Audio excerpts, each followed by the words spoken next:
Chosen one.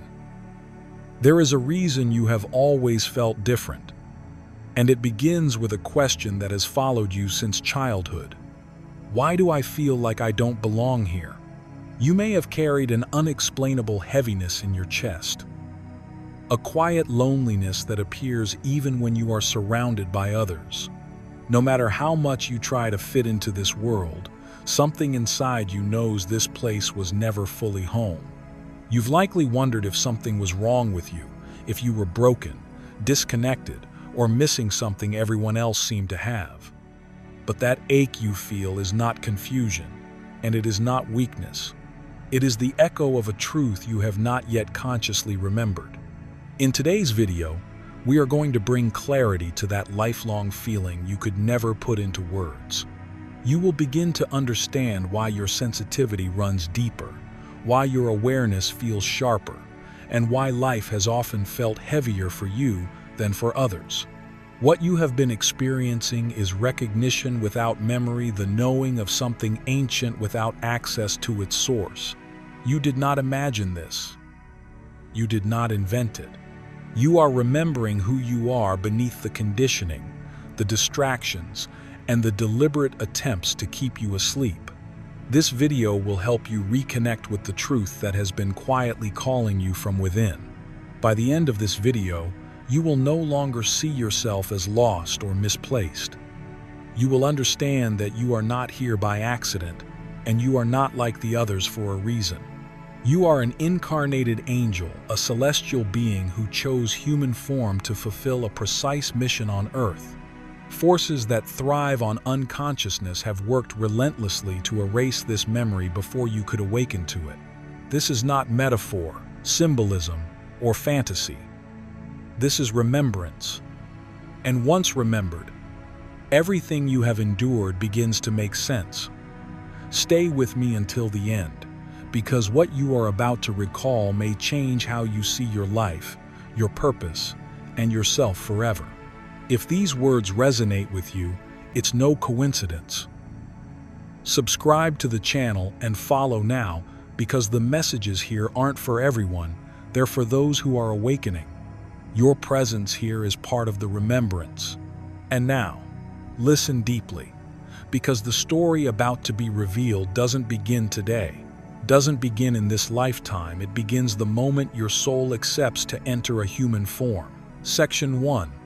Angels among humanity. Ancient texts have always whispered this truth, though few were ever taught how to truly hear it. Scripture speaks again and again of angels walking among humanity unrecognized, unnamed, living seemingly ordinary lives while carrying extraordinary purposes. Hebrews tells of strangers who were angels, welcomed without being known. That detail matters. If such encounters were rare, they would not be emphasized so deliberately, so repeatedly. Angels do incarnate. They always have, and they continue to do so now. What religion rarely explains is this: most incarnated angels do not consciously remember who they are. They grow up feeling different, displaced, as though everyone else received a manual for life that somehow never reached them. They sense they do not quite belong, yet cannot explain why.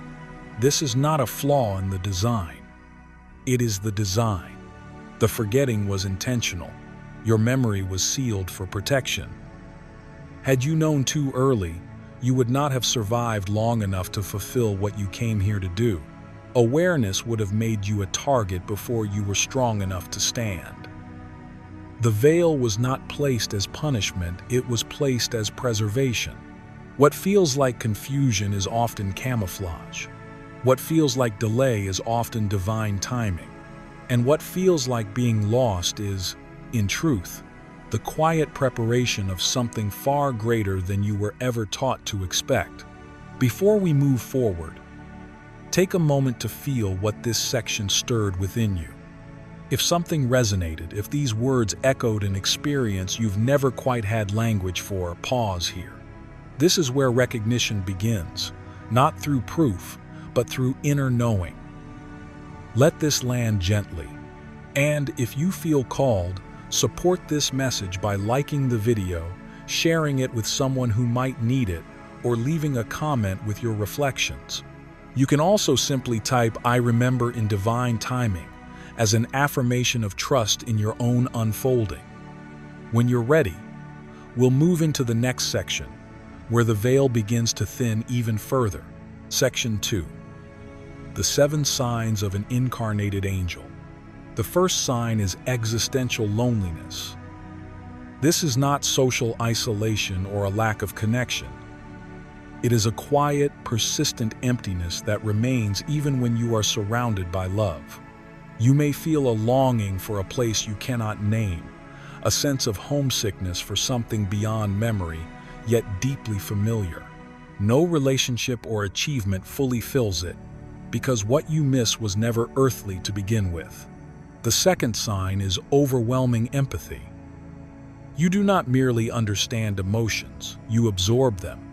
You walk into a room and feel its emotional climate instantly.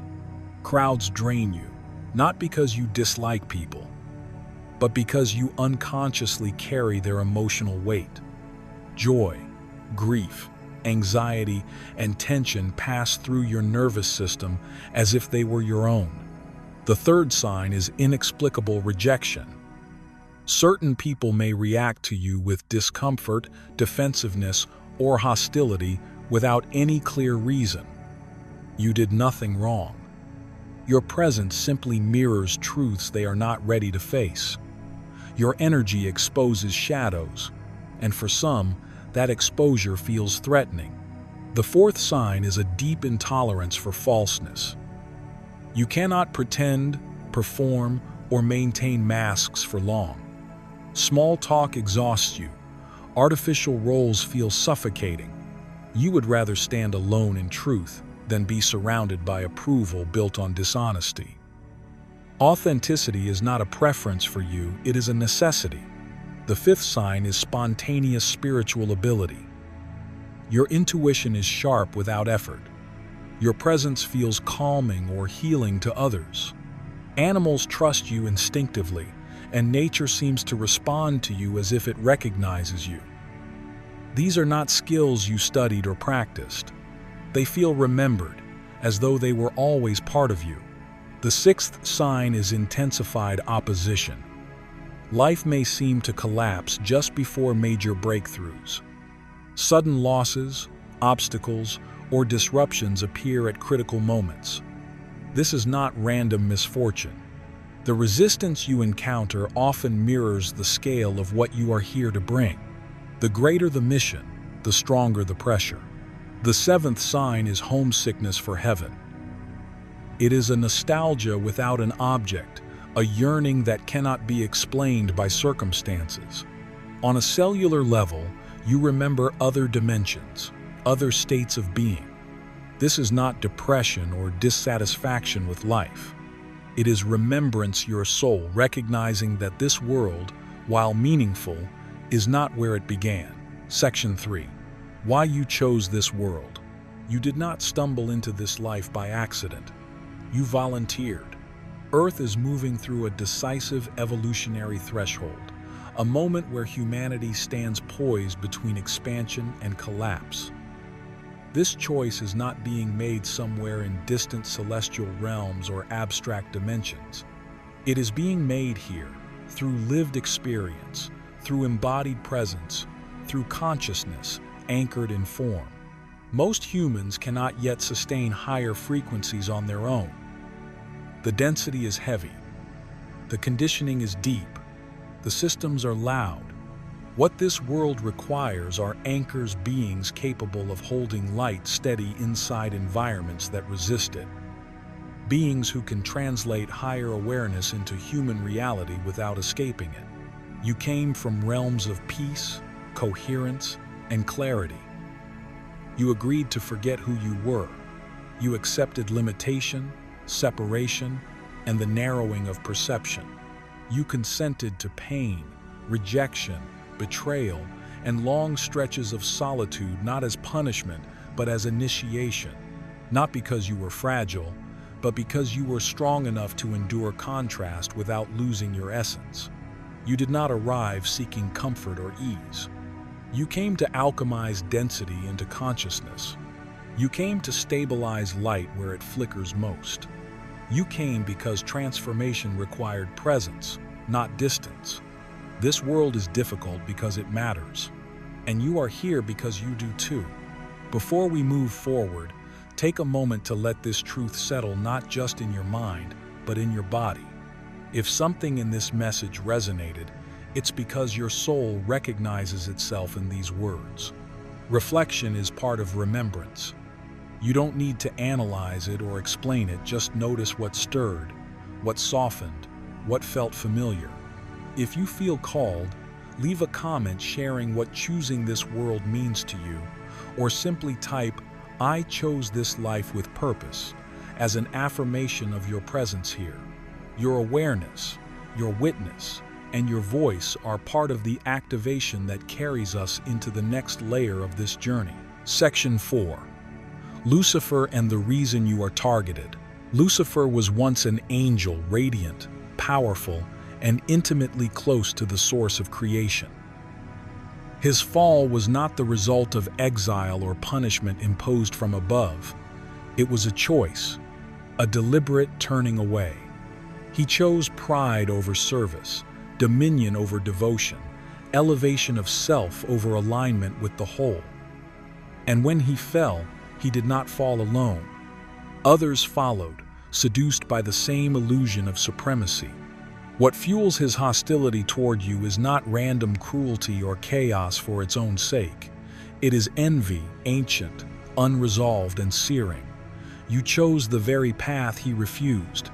Where he sought to rise above, you chose to descend through love. Where he demanded control, you embodied service. Where he clung to pride, you anchored humility. You did not come to rule. You came to remember, to stabilize, to hold light where it is most resisted. Your existence is a living reminder of everything he lost and everything he abandoned. You stand as proof that devotion is stronger than dominance, that love can enter density without becoming corrupted by it. This is why the pressure has been relentless. This is why the resistance feels personal. It is.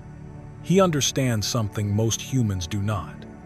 When an incarnated angel awakens fully, when remembrance overrides, fear control dissolves. Illusions collapse. The systems built on separation weaken, and hell, as a state of consciousness, begins to lose its grip. Section 5. What happens when you awaken? The first transformation is a profound immunity to manipulation.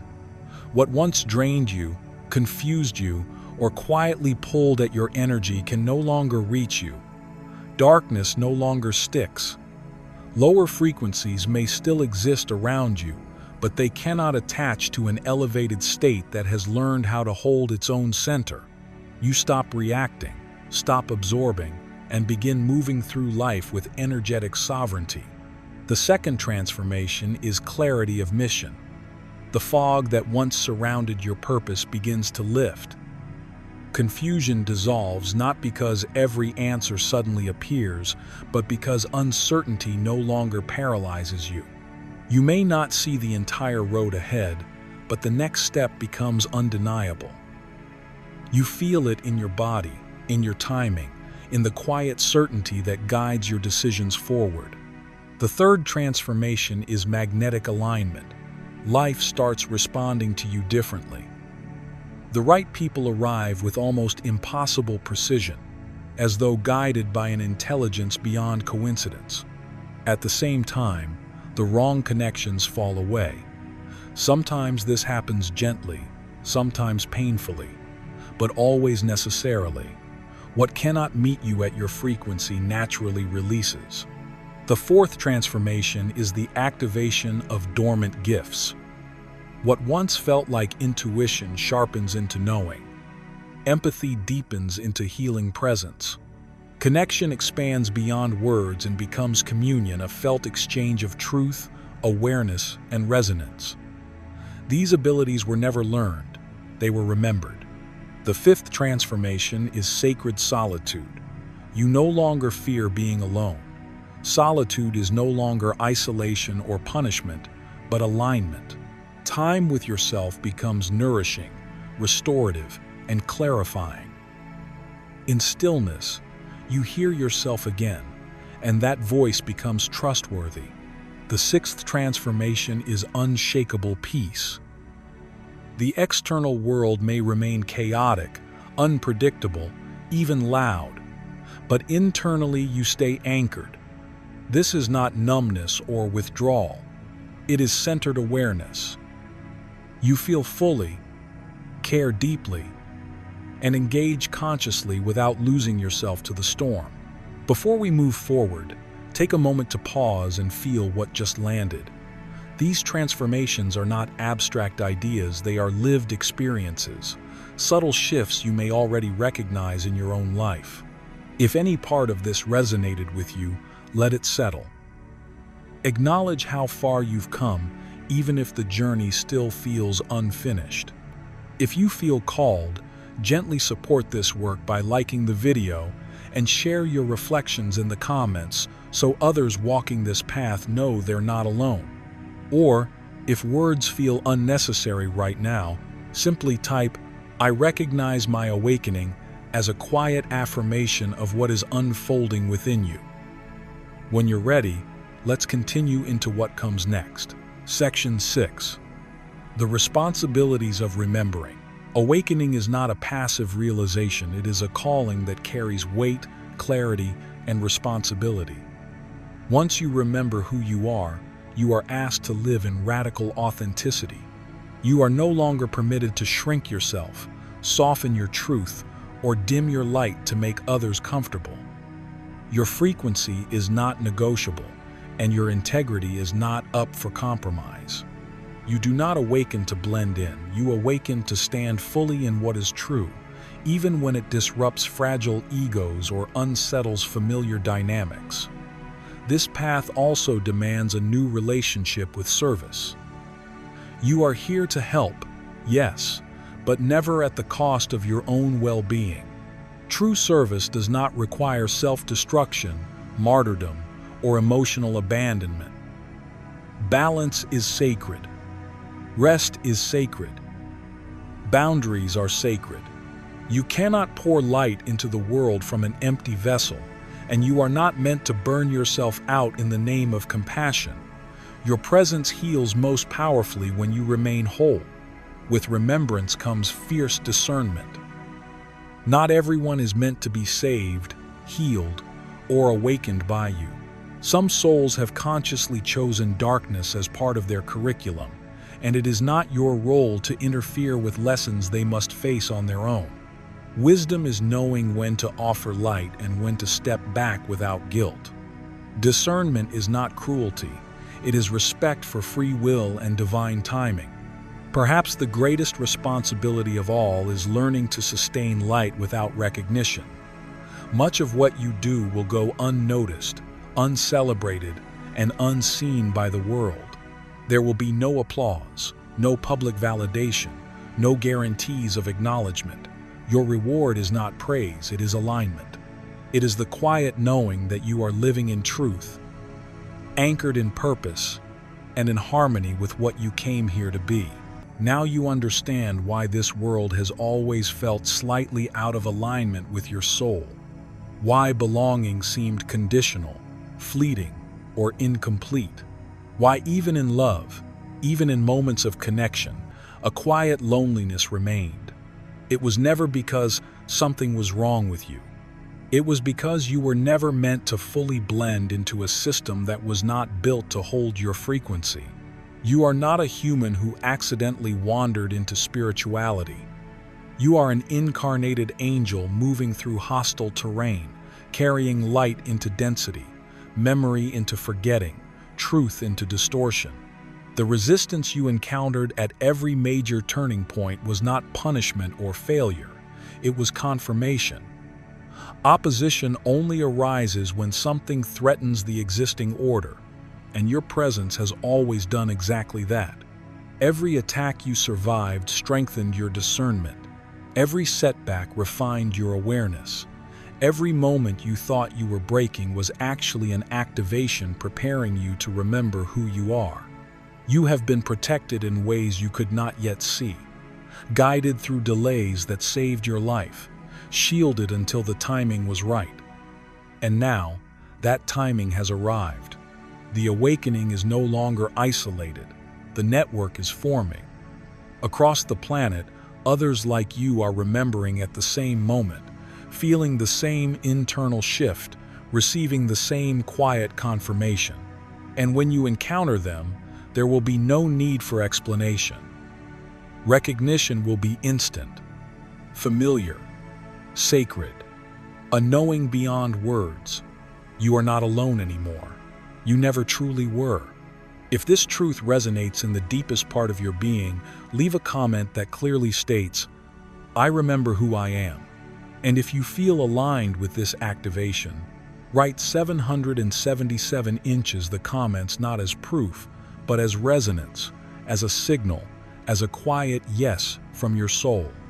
Support this message by liking the video, sharing it with those who have always felt displaced in this world, and subscribing to the Spiritual Flow channel so we can continue this journey together.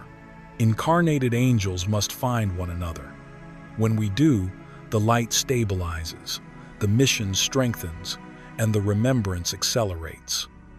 Watch the video below, stay connected, and remember together, the light continues.